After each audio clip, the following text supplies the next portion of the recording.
PR পদ্ধতিতে নির্বাচন সহ 5 দফা দাবিতে 3 দিনের কর্মসূচি ঘোষণা করল জামাত ইসলামী। দুপুরে মগবাজারে এক সংবাদ সম্মেলনে কর্মসূচি ঘোষণা করেন দলের নায়েবে আমির ডক্টর সৈয়দ আব্দুল্লাহ মোহাম্মদ তাহের। তিনি জানান, আগামী 18 সেপ্টেম্বর ফাঁকায়, 19 সেপ্টেম্বর বিভাগীয় শহর এবং 26 সেপ্টেম্বর জেলা উপজেলায় বিক্ষোভ মিছিল পালন করবে জামাত। তিনি আরও জানান, সরকার পিআর পদ্ধতিতে নির্বাচনের ঘোষণা না দিলে সমমনা দলগুলো নিয়ে আন্দোলনে নামবে জামাত ইসলামী। শিমুল খানের রিপোর্ট। জুলাই সনদের বাস্তবায়ন, সনদের ভিত্তি, সংসদে পিআর পদ্ধতি নিয়ে মুখোমুখি অবস্থানে বিএনপি ও জামায়াত। দূরত্বের রাগঢাকহীন অবস্থান চূড়ান্ত প্রতিফলন রাজধানীর মগবাজারে আয়োজিত এই সংবাদ সম্মেলন। সরকার জনগণের দাবিতে কোনো কার্যকর পদক্ষেপ নিচ্ছে না, গণ আন্দোলনের বিকল্প নেই উল্লেখ করে 5 দফা দাবি নিয়ে রাজপথে নামার ঘোষণা দিল জামায়াত। জুলাই সনদের ভিত্তি ও উভয়কক্ষে পিআর বাস্তবায়নের পরেই নির্বাচন হতে হবে বলে ঘোষণা দেন দলটির নায়েবে আমির আব্দুল্লাহ মোহাম্মদ তাহের। প্রতিটি ভোটারের মূল্যায়নের লক্ষ্যে পিআর পদ্ধতিতে নির্বাচনের জন্য জোর দাবি জানিয়ে আসছি। বাংলাদেশের অধিকাংশ রাজনৈতিক দল, বুদ্ধিজীবী, সাংবাদিক, কলামিস্ট, লেখক, গবেষক, শিক্ষাবিদ ও নানা শ্রেণী পেশার মানুষ পিআর পদ্ধতিতে নির্বাচনের দাবির সাথে একমত পোষণ করেছে। এ সময় জাতীয় পার্টি ও 14 দলের কার্যক্রম নিষিদ্ধের দাবি জানিয়ে রাজধানী সহ জেলা ও বিভাগীয় শহরে বিক্ষোভ কর্মসূচির ঘোষণা দেন তিনি। 18 সেপ্টেম্বর রাজধানী ঢাকায় সমাবেশ ও বিক্ষোভ মিছিল। 19 সেপ্টেম্বর দেশের সকল বিভাগীয় শহরে বিক্ষোভ মিছিল।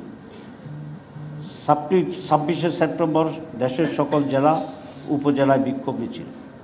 এইসব কর্মসূচি বাস্তবায়নের মাধ্যমে জনগণের দাবি আদায়ের লক্ষ্যে ঐক্যবদ্ধ হওয়ার জন্য আমরা দেশবাসীর প্রতি উদাত্ত আহ্বান জানাচ্ছি।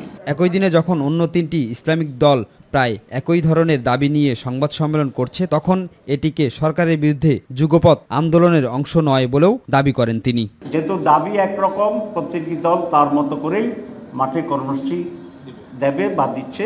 দাবিগুলো মেনেই ফেব্রুয়ারিতে নির্বাচন সম্ভব, তবে সরকার কোনো রাজনৈতিক দলের চাপের কারণে যৌক্তিক দাবিগুলো মানছে না বলেও মত তার। শিমুল খান, মাই টিভি, ঢাকা।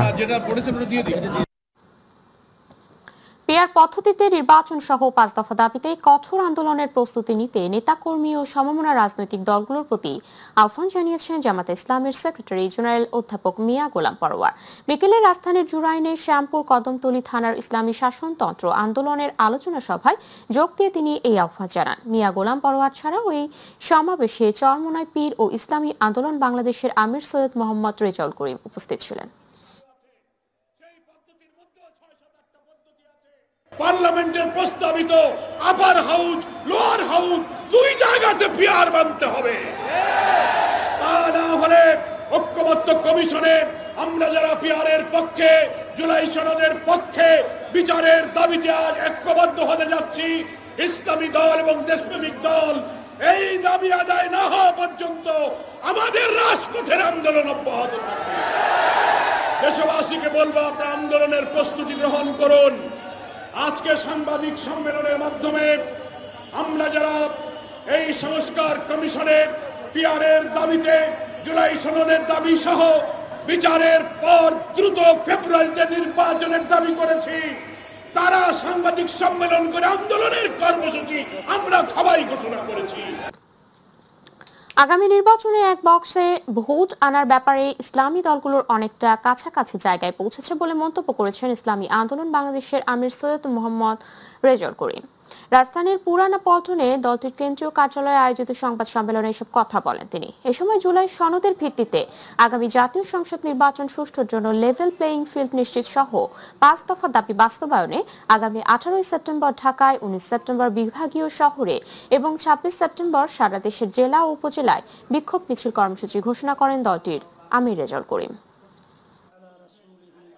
আমরা ইসলামী দলগুলোর ব্যাপারে 5ই আগস্টের পরে 24/2000 আমরা বলেছিলাম ইসলামী দলগুলো আমরা একটা বাক্স দেওয়ার ব্যাপারে আমরা এটা ঘোষণা দিয়েছি, আমরা চেষ্টা করছিলাম এবং আলহামদুলিল্লাহ সেটা অনেকটাই কাছাকাছি এরকম একটা পরিবেশ আল্লাহর রহমতে অনেকটা তৈরি হয়েছে। দাবি আদায় না হওয়া পর্যন্ত আমরা ধারাবাহিক কর্মসূচি পালন করব এবং ক্রমান্বয়ে কর্মসূচি কঠোর থেকে কঠোরতর হবে। জুলাই সনদের ভিত্তিতে আগামী জাতীয় সংসদ নির্বাচন এবং নির্বাচনে পিআর পদ্ধতি বাস্তবায়ন, আওয়ামী দস্যুরদের সকল রাজনৈতিক কর্মকাণ্ড নিষিদ্ধ সহ 6 দফা দাবিতে 3 দিনের বিক্ষোভ মিছিল কর্মসূচি ঘোষণা করেছে খেলাফত মজলিস। সোমবার রাজধানীর বিজয়নগরে দলটির কেন্দ্রীয় কার্যালয়ে এই কর্মসূচি ঘোষণা করেন দলটির মহাসচিব আব্দুল কাদের। এই সময় তিনি জানান, আগামী 18 সেপ্টেম্বর ঢাকায়, 19 সেপ্টেম্বর দেশের সকল মহানগরীতে এবং 26 সেপ্টেম্বর সারা দেশে বিক্ষোভ মিছিল কর্মসূচি পালন করবে দলটি। জুলাই সনদ ঘোষণার আগে নির্বাচনী রোডম্যাপ ঘোষণা করায় সুষ্ঠু নির্বাচন নিয়ে সংশয় প্রকাশ করেন তিনি। আমরা এখন পিআরের উচ্চকে চাচ্ছি এবং পরবর্তী সময় আমরা দাবি করব যে এটা হতে পারে, এটা আমরা আপত্তি করবো। এখন যদি করে ফেলে আমরা না করবো না, কথা হচ্ছে এটা আর কি, এটা করাতে এক্ষুনি যাবে না, কথা বুঝতে পারছেন। এই জন্য আমরা উচ্চকে পিআর চাই, বেশিরভাগ দল উচ্চকে পিআর চাই। এটা নিয়ে কোনো বিরোধ করার মানে আনফর্চুনেটলি কেউ বিরোধিতা করাটা আনফর্চুনেট হয়ে যাবে মনে করি আর কি। এবং উচ্চকে পিআর না হলে উচ্চকর আকারেই প্রয়োজন দাঁড়াচ্ছে না কার্যত। কারণ নিম্ন অক্ষের অ্যাপ্লিকা যদি উচ্চক হয় তাহলে এটা করা দরকারটা কি? কিছু মানুষের 100 মানুষের বাধ্যবাধকতা করা, তো এটা করার প্রয়োজন আমি মনে করি নাই। পিআর হলে এটাকে তাৎপর্য হবে এবং সব দলের কি অংশগ্রহণ থাকবে এর মধ্যে, এই জন্য আমরা চাচ্ছি। জনগণের ম্যান্ডেট না নিয়ে রাজপথে কোনো কর্মসূচি দিলে গণতন্ত্র বাধাগ্রস্ত হবে বলে মন্তব্য করেছেন বিএনপির স্থায়ী কমিটির সদস্য আমির খসরু মাহমুদ চৌধুরী। দুপুরে রাজধানীর দক্ষিণখানে প্রতিবন্ধীদের সুযোগ সুবিধা বিষয়ক এক আলোচনা সভায় যোগদান শেষে তিনি এই মন্তব্য করেন।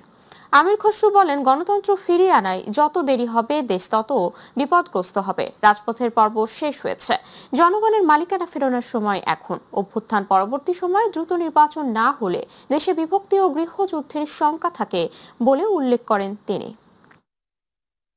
যে সমস্ত আন্দোলনের পরে, বিপ্লবের পরে যে সমস্ত দেশ যত তাড়াতাড়ি নির্বাচিত সরকারের মাধ্যমে গণতান্ত্রিক প্রক্রিয়ায় ফিরে যেতে পেরেছে সেই দেশগুলো ভালো করছে।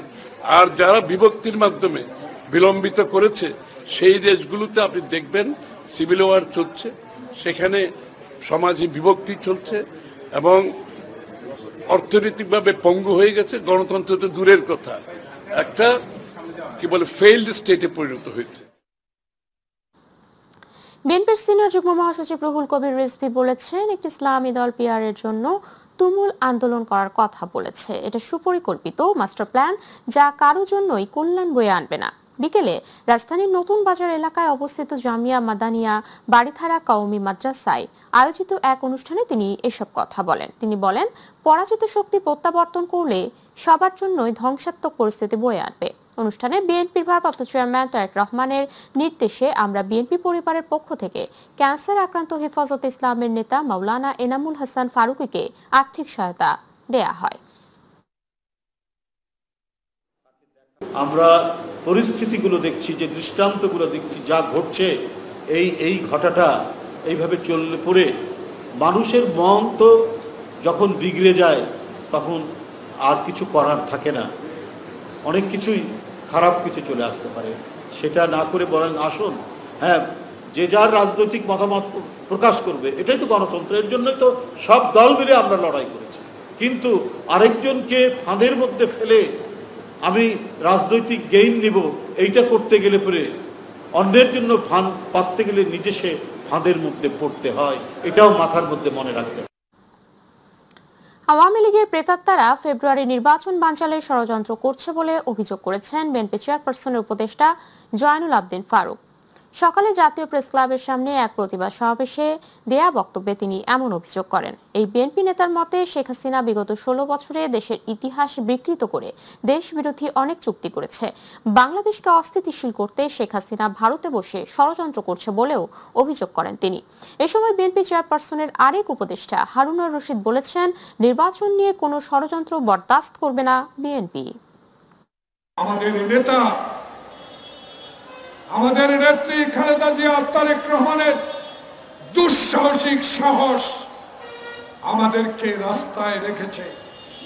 আমরা আল্লাহ ছাড়া কারো কাছে মাথা নত না করে এই রাজপথে এই মানুষের পক্ষে 16টি বছর কাজ করেছি। প্রিয় ভাইরা, ভারত বাংলাদেশকে কখনোই একটি স্বাধীন সার্বভৌম রাষ্ট্র হিসাবে বাংলাদেশের গণতন্ত্র, বাংলাদেশের অর্থনীতি, বাংলাদেশের রাষ্ট্রনীতিকে সঠিকভাবে তারা গড়ে তুলতে দেয় নাই।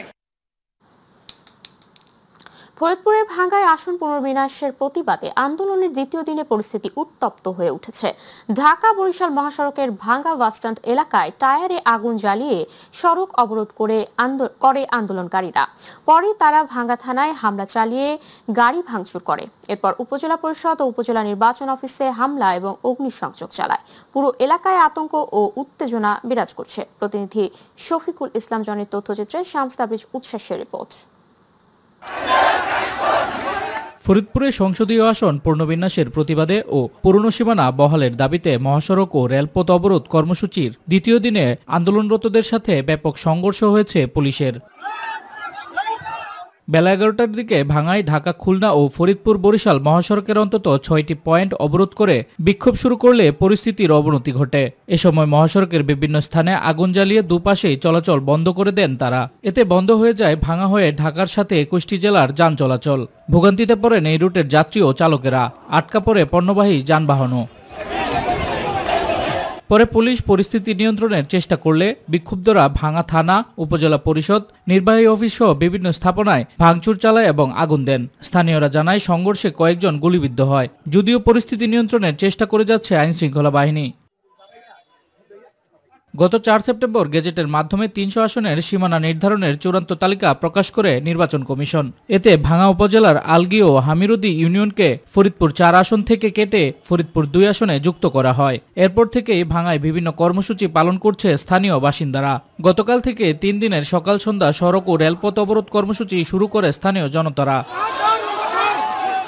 আজ দ্বিতীয় দিনে এই কর্মসূচি সংঘর্ষে রূপ নেয়। বিকেল 3টার পর থেকে ধীরে ধীরে পরিস্থিতি কিছুটা স্বাভাবিক হয়। যদিও পরিস্থিতি নিয়ন্ত্রণে রাখতে মোতায়েন রয়েছে আইনশৃঙ্খলা বাহিনীর অন্তত 1200 সদস্য। শামস তাবরিজ উচ্ছ্বাস, মাই টিভি নিউজ ডেস্ক।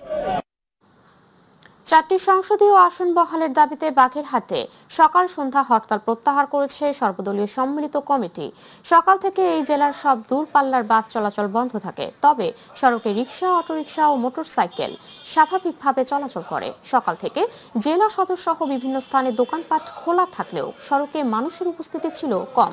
সকাল 8:30 পর্যন্ত খুলনা বাগেরহাট মহাসড়কের কোথাও হরতাল সমর্থকদের অবস্থান নিতে দেখা যায়নি।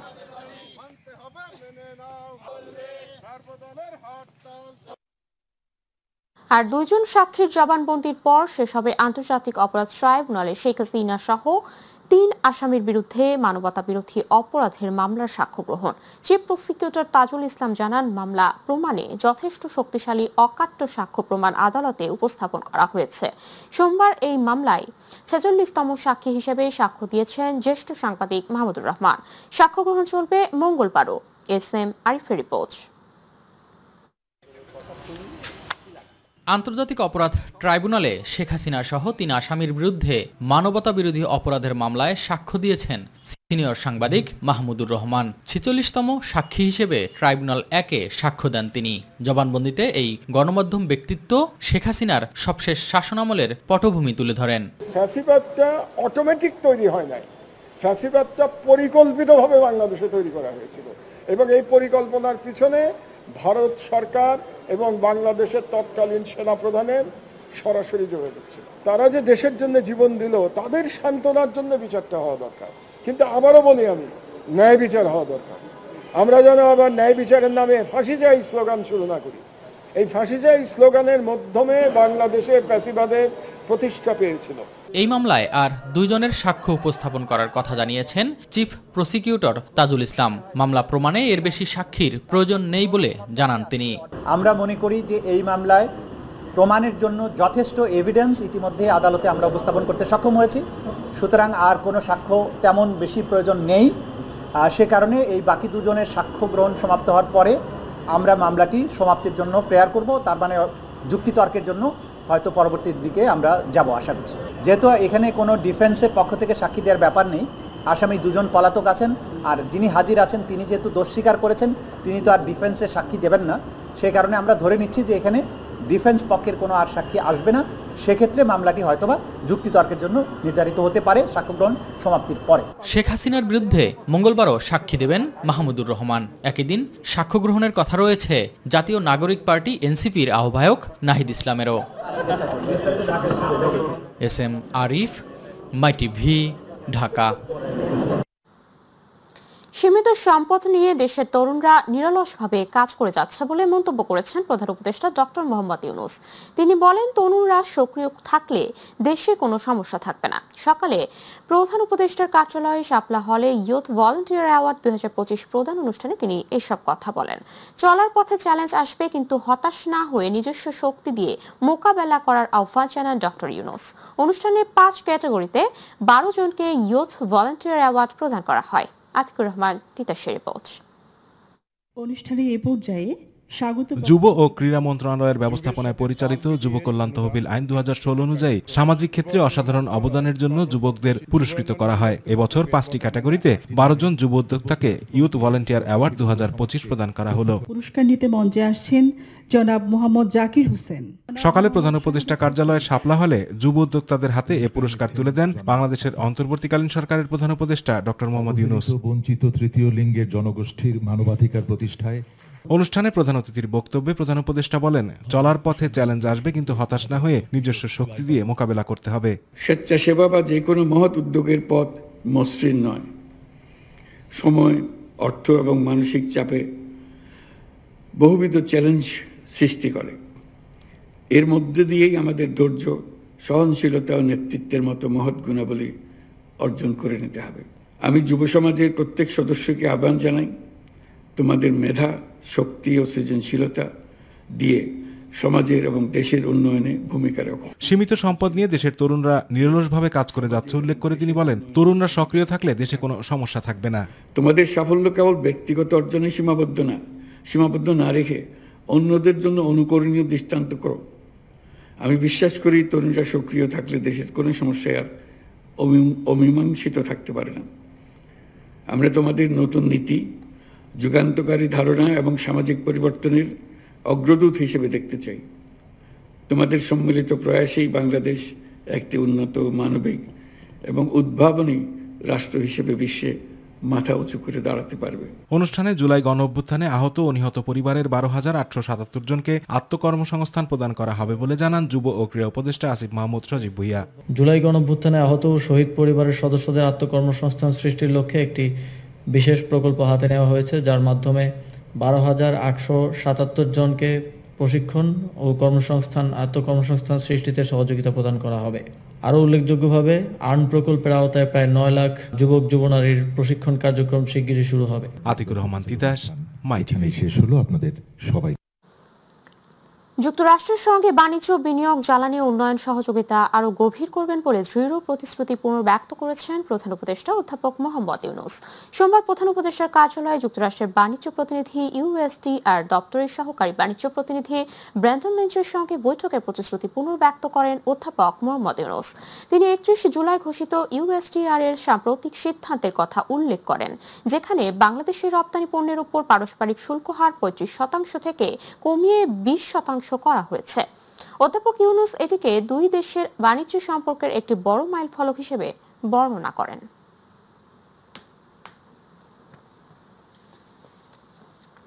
আসন্ন দুর্গা পূজা উপলক্ষে প্রধান উপদেষ্টা প্রফেসর মোহাম্মদ ইউনূসকে পূজা মণ্ডপ পরিদর্শনের আমন্ত্রণ জানিয়েছেন হিন্দু ধর্মীয় নেতৃবৃন্দ। বিকেলে রাষ্ট্রীয় অতিথি ভবন যমুনায় প্রধান উপদেষ্টার সঙ্গে সাক্ষাৎ করেন বিভিন্ন পূজা উদযাপন পরিষদের নেতৃবৃন্দ। এ সময় দুর্গা পূজার প্রস্তুতি ও সার্বিক অবস্থা সম্পর্কে জানতে চান প্রধান উপদেষ্টা। হিন্দু ধর্মীয় নেতৃবৃন্দ প্রধান উপদেষ্টাকে জানান, গত বছরের তুলনায় এবছর 1000-এরও বেশি পূজা মণ্ডপ বেড়েছে। সারা দেশে পূজা মণ্ডপ প্রস্তুতির কাজ পুরোদমে এগিয়ে চলছে। প্রধান উপদেষ্টা সকলকে আন্তরিক ধন্যবাদ ও পূজায় অগ্রিম শুভেচ্ছা জানান এবং দুর্গাপূজা ঘিরে যাতে কোনো ধরনের ষড়যন্ত্রের সুযোগ তৈরি না হয় সেজন্য সকলকে সজাগ থাকার আহ্বান জানান। এবারে ছাত্র সংসদ নির্বাচনের খবর।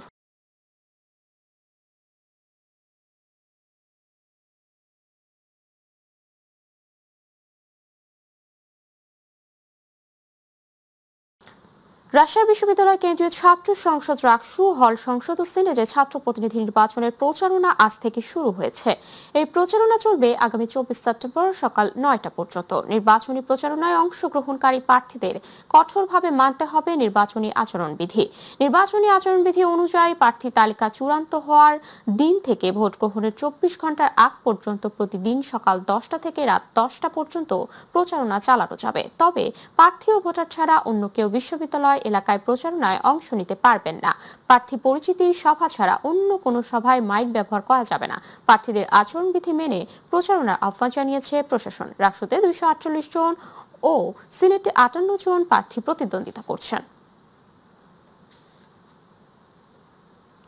দ্বিতীয় দিনের মতো চট্টগ্রাম বিশ্ববিদ্যালয় কেন্দ্রীয় ছাত্র সংসদ চাকসু নির্বাচনের মনোনয়নপত্র বিতরণ করা হয়েছে।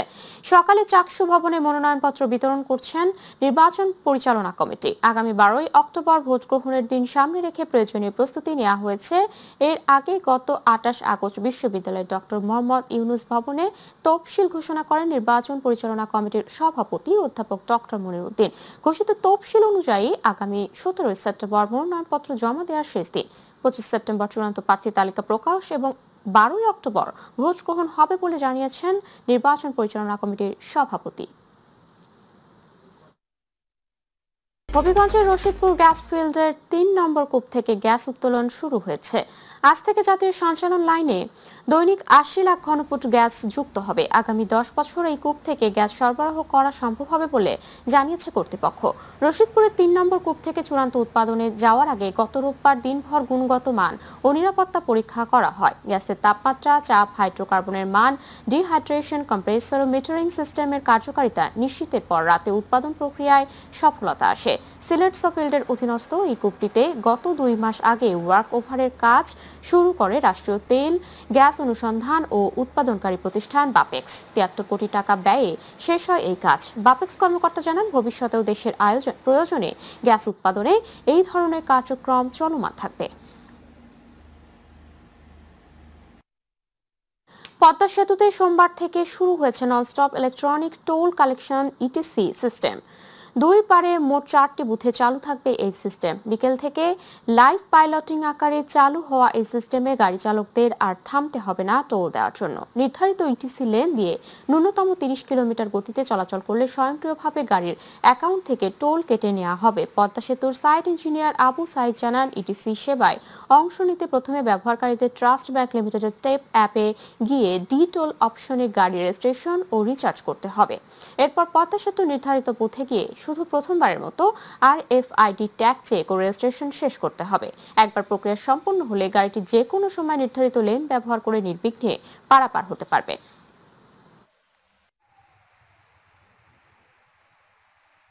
শুরুতেই বাণিজ্য সংবাদ।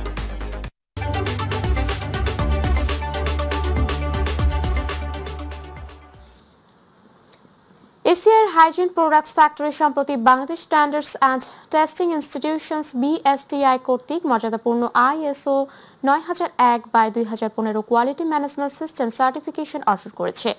এটি একটি আস্থার প্রতীক, যা প্রমাণ করে কোনো প্রতিষ্ঠান তার শিল্পক্ষেত্রে কঠোর মানদণ্ড পূরণ করছে এবং উপযুক্ত মান বজায় রাখছে। ISO সনদপ্রাপ্ত এই ফ্যাক্টরিতেই তৈরি হচ্ছে twinkle baby diaper, freedom sanitary napkin. FMCG hygiene products ক্যাটাগরিতে ইতিমধ্যেই সুপরিচিত ACI limited, twinkle, freedom, respect সহ বিভিন্ন জনপ্রিয় ব্র্যান্ডের মাধ্যমে ACI baby care, adult care এবং ফেমিনিন হাইজিনের নিত্য প্রয়োজনীয় নানা পণ্য সরবরাহ করছে। ISO সার্টিফিকেশন প্রাপ্তির এই আয়োজনে উপস্থিত ছিলেন এসিআই হাইজিন প্রোডাক্টসের business director Khandaker Ishtiaq Ahmed, general manager sales Mizanur Rahman, general manager factory operations Dipankar Biswas, director media and communications Mohammad Nahid Niaz, manager regulatory affairs Mohammad Palash Hossain সহ অন্যান্য অতিথিরা।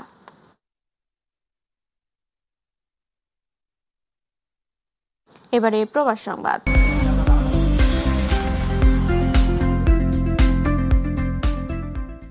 প্রথমবারের মতো জাতীয় নির্বাচনে প্রবাসী বাংলাদেশিদের ভোটাধিকার নিশ্চিত করতে মালয়েশিয়ার কুয়ালালামপুরে এক মতবিনিময় সভা ও জাতীয় পরিচয়পত্র স্মার্ট কার্ড বিতরণ অনুষ্ঠানের আয়োজন করা হয়।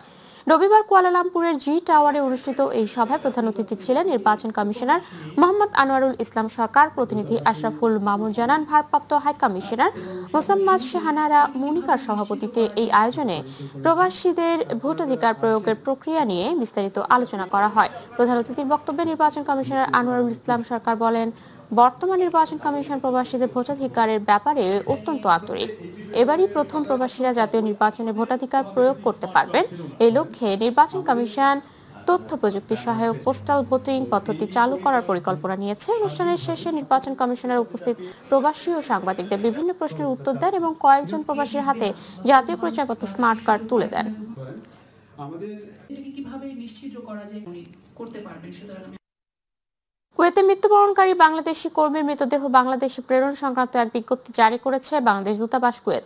প্রতিনিধি আল আমির রানা জানান, কুয়েত প্রবাসী আকামাবিহীন বাংলাদেশি কর্মীর মৃতদেহ বাংলাদেশে পাঠাতে চাঁদা তোলা বা বিভিন্ন ব্যক্তির কাছ থেকে অর্থ সংগ্রহ না করার আহ্বান জানাচ্ছে, বরং দূতাবাসের আর্থিক সহায়তায় মৃতদেহ বাংলাদেশে পাঠাতে দূতাবাসে কুয়েতে লিখিতভাবে আবেদন করার জন্য মিনিস্টার শ্রম মোহাম্মদ আবুল হোসেন স্বাক্ষরিত এক বিজ্ঞপ্তিতে অনুরোধ জানানো হয়েছে। কুয়েতে মৃত্যুবরণকারী কোনো বাংলাদেশ কর্মীর কাফিল বা নিয়োগকর্তা না থাকলে, আকামাবিহীন থাকলে ওই কর্মীর মৃতদেহ দূতাবাসের আর্থিক সহায়তার বাংলাদেশে পাঠানো হয়। বিজ্ঞপ্তিতে আরো বলা হয়, কুয়েতের শ্রম আইন অনুযায়ী কুয়েতে কর্মরত প্রবাসী বাংলাদেশি কর্মী মৃত্যুবরণ করলে তার মৃতদেহ বাংলাদেশে প্রেরণের খরচ সংশ্লিষ্ট কোম্পানি প্রতিষ্ঠান কর্তৃক বহন করার বিধান রয়েছে। এছাড়াও 20 নম্বর ভিসায় কুয়েতে ব্যক্তিগত কাফিলের অধীনে কর্মরত বাংলাদেশি কর্মী মৃত্যুবরণ করলে তার মৃতদেহ বাংলাদেশে প্রেরণের খরচ সংশ্লিষ্ট কাফিল কর্তৃক বহন করার বিধান রয়েছে।